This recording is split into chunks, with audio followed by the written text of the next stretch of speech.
ये वीडियो मेरे सब्सक्राइबर के कमेंट करने पर बनाया गया है जिनका नाम स्क्रीन पर है। व्यापार जगत में एक बहुत पुरानी और घिसी-पिटी सोच है। मतलब जब भी किसी कंपनी की सफलता को मापा जाता है ना, तो सबसे पहली चीज जो दिमाग में आती है वो है प्रॉफिट मार्जिन। हाँ, बिल्कुल। ये बहुत ही बुनियादी और सुकून देने वाला विचार है। हर बिजनेस स्कूल की शुरुआत इसी थ्योरी से होती है कि मुनाफा हमेशा ऊपर की तरफ ही जाना चाहिए। सही कहा। ये बिल्कुल वैसा ही है जैसे स्कूल के रिपोर्ट कार्ड में गणित के नंबर। अगर एक चीज को 100 रुपए में बनाकर 150 में बेचा जा रहा है तो व्यापार सफल है। एक सीधा सा नियम लगता है। बिल्कुल, सस्ते में बनाओ और ज्यादा मुनाफे में बेचो। लेकिन असल दुनिया की रणनीतियां इससे कहीं ज्यादा पेचीदा होती हैं। हाँ, ये कुछ ऐसा है कि आप एक बहुत महंगा और आलीशान बंगला किराए पे देने के बजाय एक छोटी सी किराने की दुकान खोल लें, जहां रोज गले में कैश आता है। सही बात है। बंगले में मार्जिन बहुत ज्यादा है, पर पैसा महीनों में एक बार आता है। दुकान में मार्जिन कम है, पर पैसा लगातार घूम रहा है। और आज की इस गहरी चर्चा में हमारे पास जो दस्तावेज हैं वे बिल्कुल इसी रणनीति की कहानी कह रहे हैं। हमारे पास आज सोलेरियम ग्रीन एनर्जी लिमिटेड के FY26 के वित्तीय परिणाम हैं। हाँ, और साथ ही उनके अर्निंग कॉल की ट्रांसक्रिप्ट और इन्वेस्टर प्रेजेंटेशन के दस्तावेज भी मौजूद हैं। बिल्कुल। तो हमारा आज का मिशन है इन दस्तावेजों का गहन विश्लेषण करना। हम डीकोड करेंगे कि कैसे कंपनी ने अपने रेवेन्यू में 60% की भारी वृद्धि हासिल की, वो भी अपना प्रॉफिट मार्जिन कम करके, जो कि काफी दिलचस्प है ना? मतलब 3680 करोड़ का रेवेन्यू। हम समझेंगे कि क्यों इन्होंने अचानक बड़े ग्राउंड माउंटेड EPC प्रोजेक्ट्स का रुख किया और कैसे इनकी 1.2 गीगावाट की नई मैन्युफैक्चरिंग फैसिलिटी गेम चेंजर साबित हो रही है। और हाँ, PM सूर्य घर योजना के तहत उनकी क्या रणनीति है, हम इस पर भी बात करेंगे। इस केस स्टडी से जो तस्वीर उभर कर आ रही है वो पारंपरिक व्यापारिक सोच से काफी अलग है। तो चलिए सीधे आंकड़ों पर आते हैं। मैं चाहूंगा कि आप दस्तावेजों से वे मुख्य आंकड़े सामने रखें जो इस पूरी कहानी की नींव बनाते हैं। देखिए, अगर हम FY26 के वित्तीय आंकड़ों को देखें तो सबसे पहली नजर रेवेन्यू पर जाती है। इनका रेवेन्यू 60% बढ़कर 368 करोड़ हो गया है। बाप रे, 60% की छलांग। और बाकी मैट्रिक्स का क्या हाल है? अगर हम टैक्स और ब्याज चुकाने से पहले की असली ऑपरेशनल कमाई को देखें, जिसे हम EBITDA कहते हैं, तो वो 35.3 करोड़ रहा। मतलब पिछले साल के मुकाबले 31% की वृद्धि। यानी कंपनी के कोर ऑपरेशंस काफी मजबूत स्थिति में है। और अगर सारे खर्चे और टैक्स निकाल दिए जाएं तो हाथ में क्या बचा? सारे खर्चे निकालने के बाद जो शुद्ध मुनाफा बचा, जिसे PAT कहते हैं, वो 20.5 करोड़ था। पिछले 3 सालों का इनका रेवेन्यू का CAGR 55% रहा है। ये आंकड़े तो किसी भी इन्वेस्टर को खुश करने के लिए काफी हैं। लेकिन मैंने दस्तावेजों के एक छोटे से हिस्से में एक ऐसा आंकड़ा देखा जो... आप ग्रॉस मार्जिन की बात कर रहे हैं ना? हाँ बिल्कुल। इनका ग्रॉस मार्जिन 34.5% से घिरकर सीधे 30% पर आ गया है। ऐसा क्यों? और यही वो जगह है जहां आम निवेशक और एक रणनीतिक विश्लेषक की सोच में फर्क आ जाता है। ये मार्जिन में गिरावट कोई दुर्घटना नहीं है, ये एक सोची समझी रणनीति है। मतलब उन्होंने जानबूझकर अपना मुनाफा कम किया? एक तरह से हाँ। दस्तावेजों के अनुसार सोलारियम ने अपना ध्यान सरकारी डिस्ट्रीब्यूटेड रूफटॉप प्रोजेक्ट से हटा लिया है। अब वे बड़े ग्राउंड माउंटेड EPC प्रोजेक्ट्स पर फोकस कर रहे हैं। ग्राउंड माउंटेड EPC प्रोजेक्ट्स मतलब छतों पर छोटे सोलर पैनल लगाने के बजाय सीधे कई एकड़ जमीन पर बड़े सोलर प्लांट लगाना। बिल्कुल सही। EPC का मतलब है इंजीनियरिंग, प्रोक्योरमेंट और कंस्ट्रक्शन।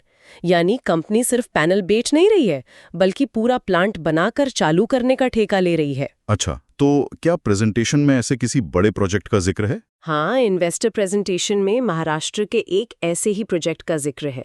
वो 185 करोड़ का है और इसकी क्षमता 50 मेगावाट है। ओहो, 185 करोड़ का एक ही प्रोजेक्ट?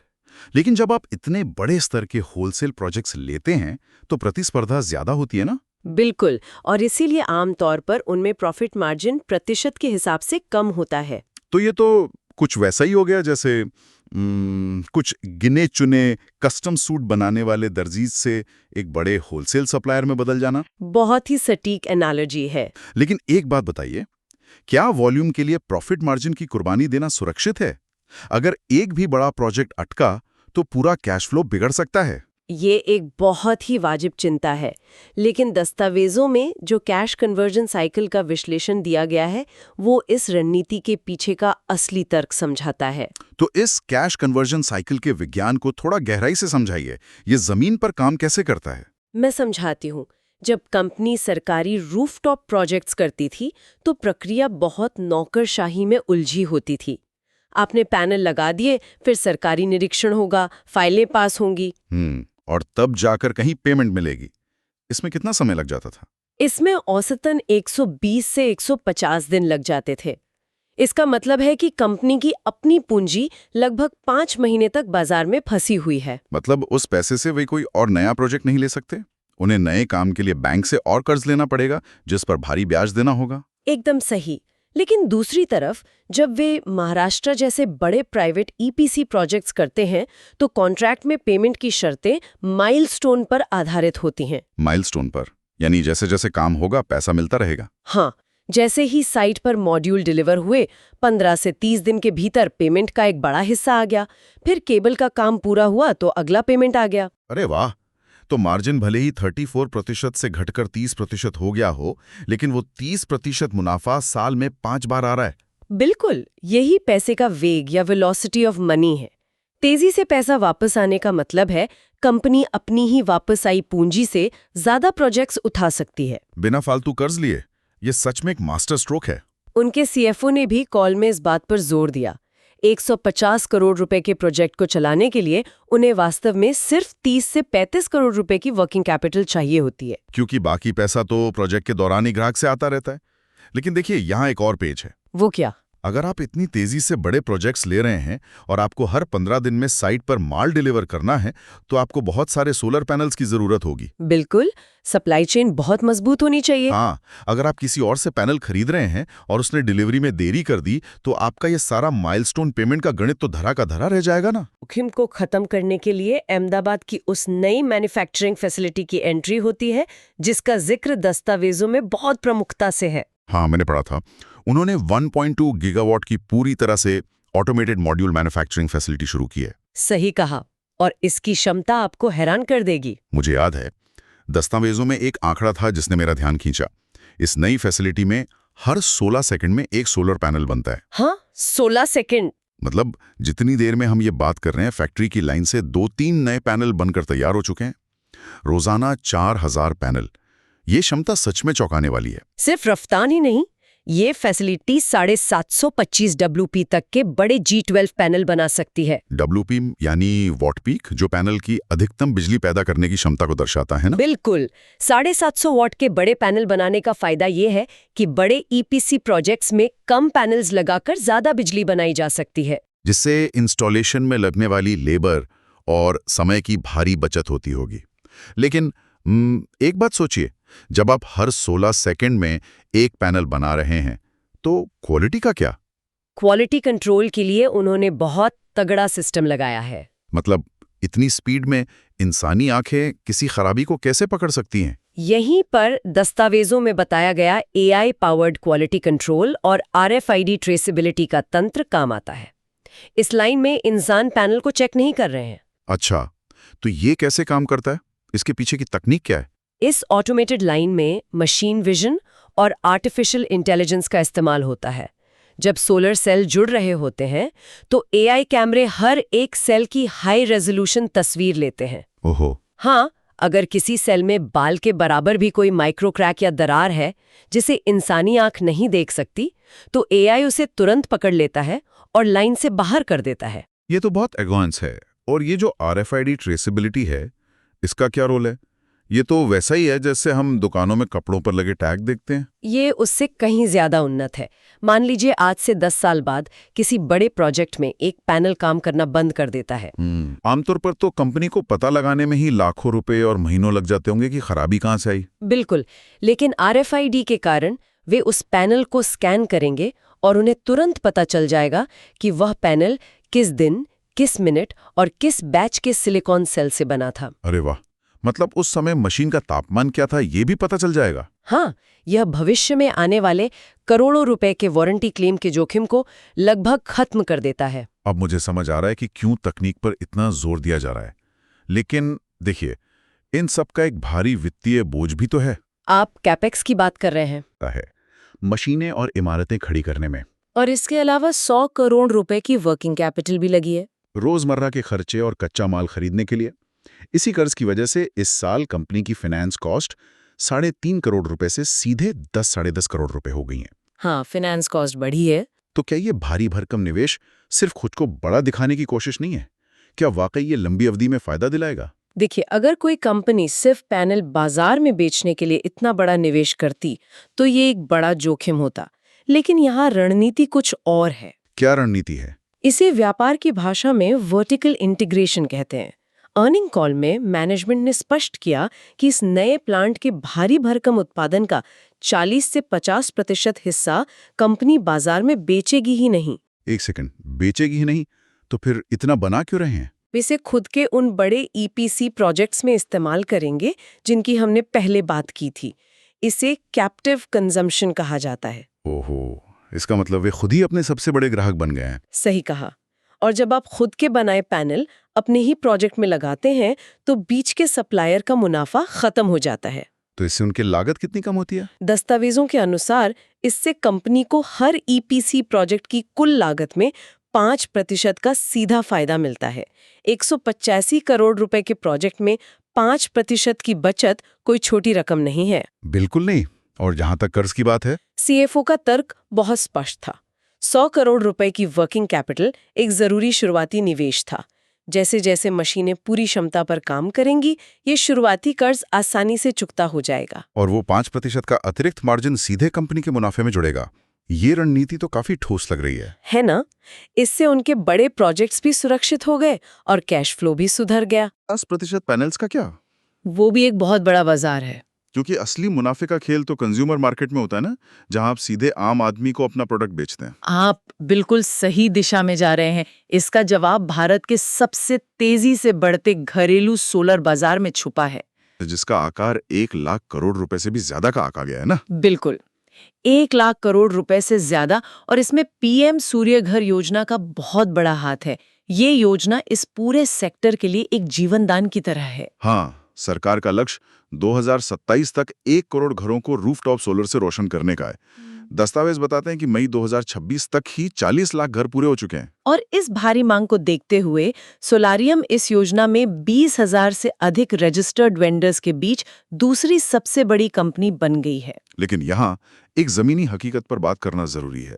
भारत का रेजिडेंशियल सोलर मार्केट 98% असंगठित है। हाँ, बहुत बिखरा हुआ बाजार है। मतलब गली मोहल्ले के छोटे इलेक्ट्रिशियन पैनल लगा रहे हैं।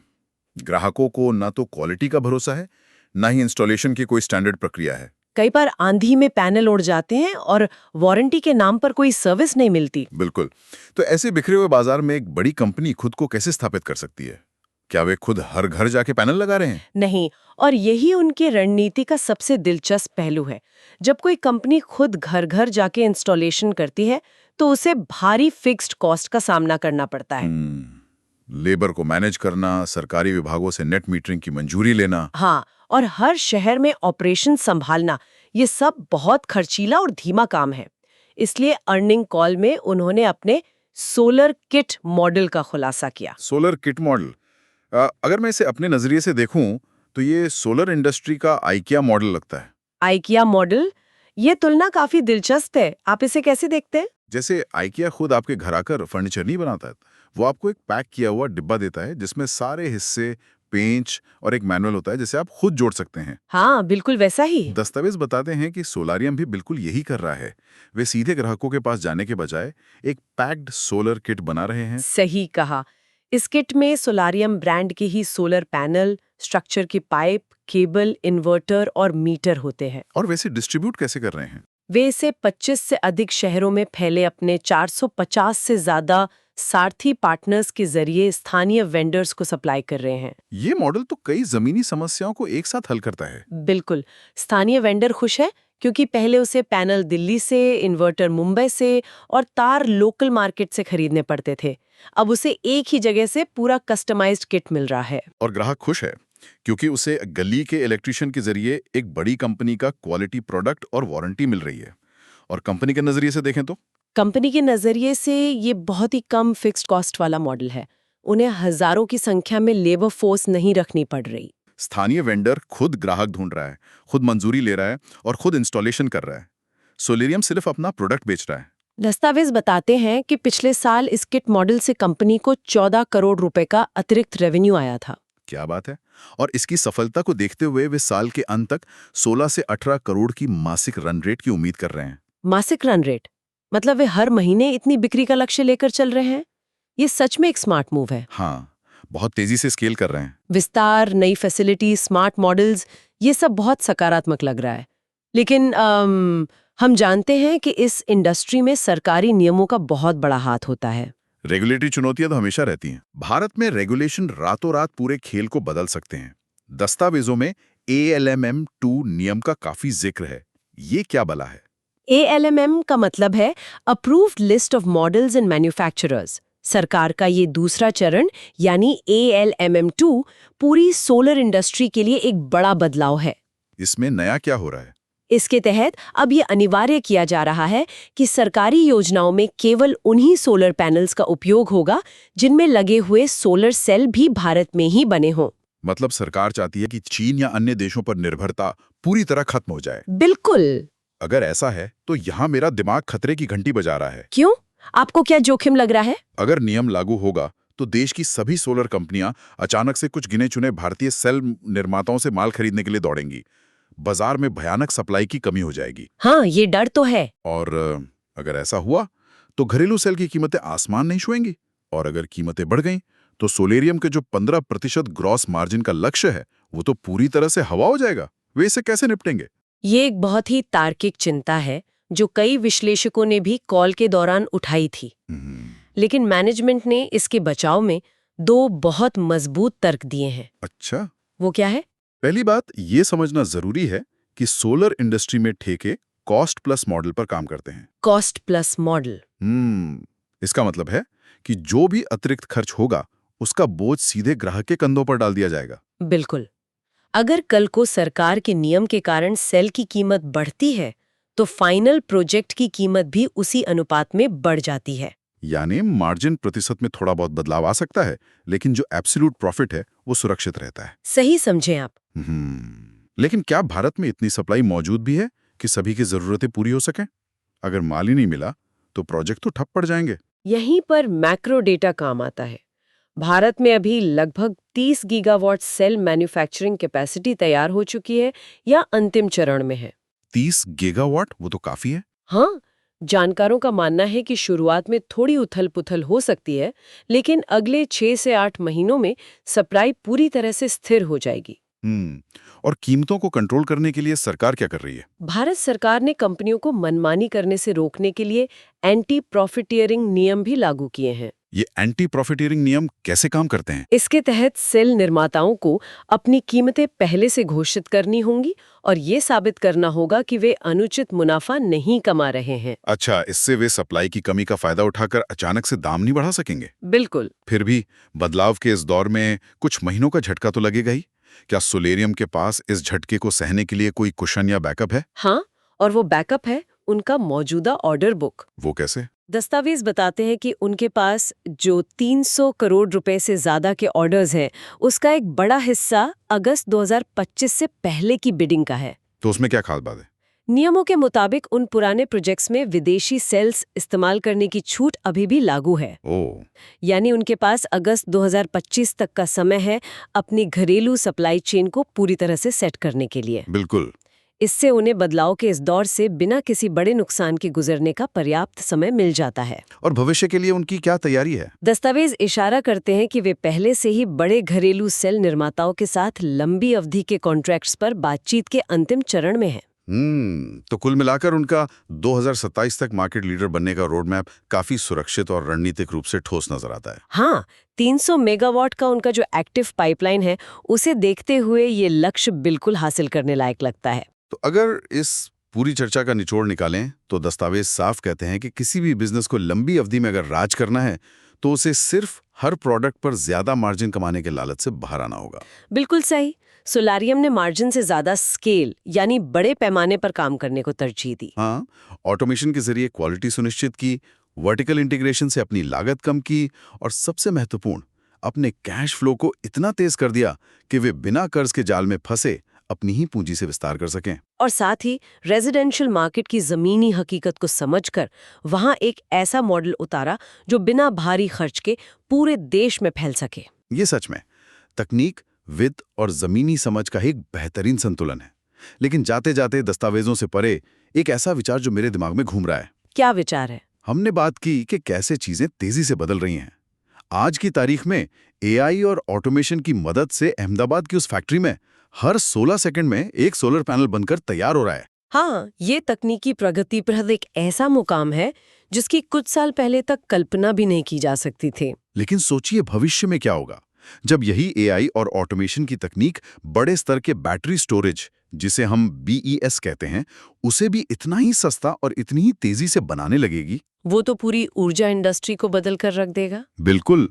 अभी तो सूरज ढलने के बाद हमें कोयले से चलने वाले पावर ग्रिड की जरूरत पड़ती है, लेकिन क्या आने वाले कुछ ही सालों में इस तरह की मैन्युफैक्चरिंग क्षमता पारंपरिक पावर ग्रिड की जरूरत को ही खत्म कर देगी? ये बहुत मुमकिन है। क्या ऐसा समय आएगा जब हर शहर, हर मोहल्ला या शायद हर घर दिन में 16 सेकंड वाले पैनल से बिजली बनाएगा और रात के लिए सस्ती बैटरी में स्टोर कर लेगा और खुद का एक पूरी तरह से आत्मनिर्भर पावर प्लांट बन जाएगा? बिल्कुल, सोचने वाली बात है ना। खैर, आज की इस गहरी चर्चा में बस इतना ही।